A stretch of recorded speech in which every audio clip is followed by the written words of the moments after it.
RealAgriculture.com's coverage of the Western Canadian Dairy Seminar is brought to you by Alberta Milk. The Center for Food Integrity has developed a peer-reviewed and published model on what it takes to build trust in food and trust in agriculture. And historically in agriculture, we've been very science-based. We like to have science be the foundation for all of our conversations. We have the data to prove the claims we're making, and we believe that that should be definitive in kind of the public discussion. If science is on our side, clearly the public will be on our side as well. What we've come to appreciate is that really is not happening today. And in the research we've done, what we've discovered is the perception of shared values or confidence is 3 to 5 times more important than demonstrating our claim through science in building trust. So we've had the equation exactly backward. And what we hear from the public increasingly is, I trust farmers, but I'm not sure that what you're doing anymore still qualifies as farming.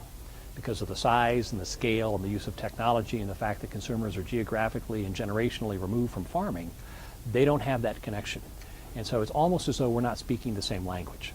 Science tells us if we can do something, but society tells us whether or not we should. And we've got to be able to answer that should question.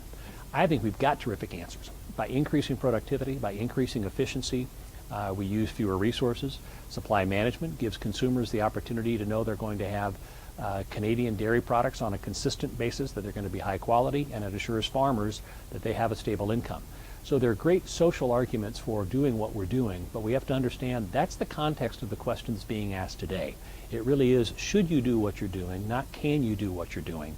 And we have to answer the should question much more effectively if we want to protect that social license and freedom to operate. Do you think a lot of this battle and a lot of this conversation comes from the fact that we are in the information age and there's a lot to try and wade through? Do you think it's more of a global skepticism that's maybe not lending the science the credibility it deserves? That's a great question. It's one of the things we're actually in the process of researching right now is who do people believe are credible sources of information? That's changing. It's evolving very rapidly.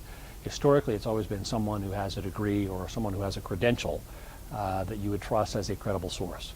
Because of the increase in information and because of the way people now redefine community, it's no longer geographic, it's people who have a shared interest. So someone within that community of shared interests who has read something or has heard something or has a particularly strong opinion about something may be now viewed as an expert whether or not their information is accurate. And so it's really fundamentally changing the way communication takes place. What we have to do is understand that change and engage in those conversations. Be in those communities that are driving public perception about dairy, make sure they understand our commitment to do what's right, even though our systems have changed, our commitment is not, and make sure that we acknowledge those questions, we respect the questions, and we engage in that conversation. So do you think part of the solution would be building relationships, genuine relationships within the value chain? Without question.